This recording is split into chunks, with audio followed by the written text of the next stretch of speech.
Hello everyone. ये जो lecture है ये सेकंड ऑर्डर रिएक्शन पे है। इससे पहले हम फर्स्ट ऑर्डर और जीरो ऑर्डर रिएक्शन स्टडी कर चुके हैं। तो स्टार्ट करते हैं। सेकंड ऑर्डर रिएक्शन के लिए सबसे पहले इक्वेशन लिखा मैंने, अगेन जैसा हम फर्स्ट और जीरो ऑर्डर रिएक्शन में लिखते थे, रिएक्टेंट गिव्स प्रोडक्ट, राइट। फिर हम रेट लो लिखते हैं। रेट लो में क्या होगा, rate is equals to rate constant into concentration power. यहाँ पे 2 लिखा जाएगा क्योंकि ये सेकेंड ऑर्डर रिएक्शन है।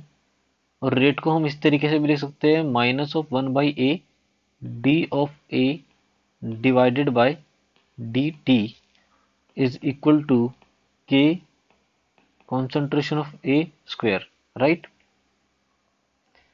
इसको थोड़ा और मॉडिफाई करते हैं, minus of D A divided by D T is equals to A into K into concentration का स्क्वायर, राइट। पिछली लेक्चर्स में भी हमने देखा कि हम ए इंटू के जो है इसको हम के ए बोलते हैं। फिर से मैं बता रहा हूँ के ए क्या होता है।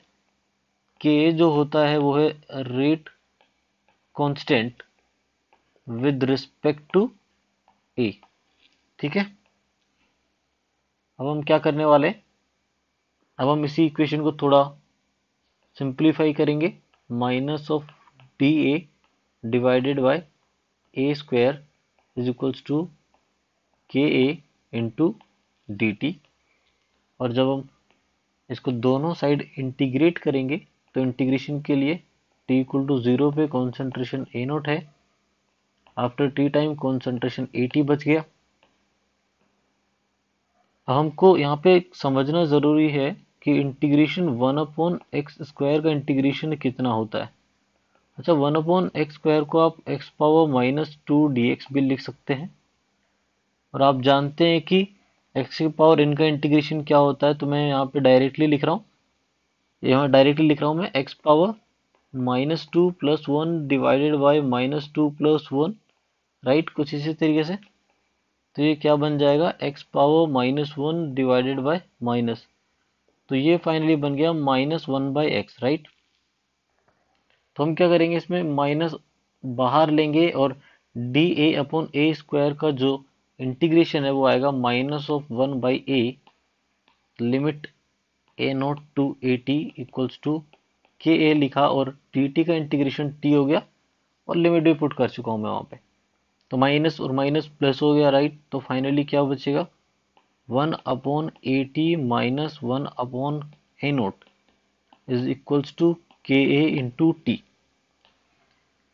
और ये इक्वेशन जो है ये हमें ध्यान रखनी है सेकेंड ऑर्डर रिएक्शन के लिए। इसी से हम बाकी टी हाफ इक्वेशन डिराइव करेंगे। तो ग्राफ, जैसा कि हम फर्स्ट ऑर्डर और जीरो ऑर्डर रिएक्शन में हमने ग्राफ ड्रॉ किया था, हमने ग्राफ ड्रॉ किया था ए टी और टाइम के बीच में। यहाँ पे हम 1/80 और टाइम के बीच में ग्राफ ड्रॉ करेंगे, क्योंकि हमारा जो इक्वेशन आया वो कुछ इस तरीके से आया है। 1/80 को y मान लिया, t जो है वो x एक्सिस पे है तो ये mx हो गया, ओके। और इसको आप -c लिख देंगे तो y equal to mx plus C type का कुछ इक्वेशन हो गया। तो ये मैं y equal to mx plus C का मैंने ग्राफ बना दिया, जिसमें ये जो वैल्यू है ये 1/a0 होगा जो कि c इंटरसेप्ट है। और ये जो है इसको हम स्लोप बोलेंगे। और स्लोप का वैल्यू कितना होगा, स्लोप यहाँ पे होगा के ए, राइट, ठीक है, ओके। आगे बढ़ते हैं। आगे हम क्या करेंगे, आगे हम टी हाफ कैलकुलेट करेंगे। टी हाफ का मतलब क्या होता है, a t is equals to a0/2। Equation में पुट कर दीजिए। जब आप इक्वेशन में पुट करेंगे तो 1 क्या बनेगा, a0/2 minus 1/a0 is equals to k into t, right. यहाँ पे टी हाफ लिख दीजिए। तो ये जब आप इसको सोल्व करेंगे क्या बनेगा, 1/a0 is equals to k a into T half, या फिर मैं यहीं से बोल सकता हूँ कि T half is equals to 1/के ए इंटू a0। ये कुछ इस तरीके का एक्सप्रेशन हमारे पास आ गया, ठीक है। तो यही एक्सप्रेशन से हम एक पॉइंट पर आ सकते हैं कि जो टी हाफ है वो क्या है, इनवर्सली प्रोपोर्शनल टू a0 है। ध्यान रखना ये मैं सेकेंड ऑर्डर रिएक्शन के लिए लिख रहा हूँ t half inversely proportional to a naught है। ऐसा क्यों? क्योंकि जो के है वो तो कांस्टेंट होगा। ठीक है, तो इसका मीनिंग क्या है वो समझते हैं कि ऐसा लिखने का क्या मतलब है। तो मैं एक यहाँ पे दो कॉलम बना रहा हूँ, एक ए नोट का और दूसरा टाइम का, जैसा कि हम जीरो ऑर्डर रिएक्शन में भी पढ़े थे और फर्स्ट ऑर्डर रिएक्शन में भी पढ़े थे।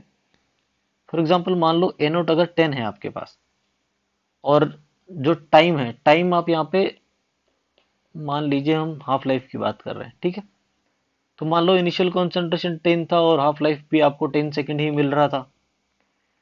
तो सेकेंड ऑर्डर रिएक्शन का मतलब क्या है? सेकेंड ऑर्डर रिएक्शन में t half inversely proportional to a naught है।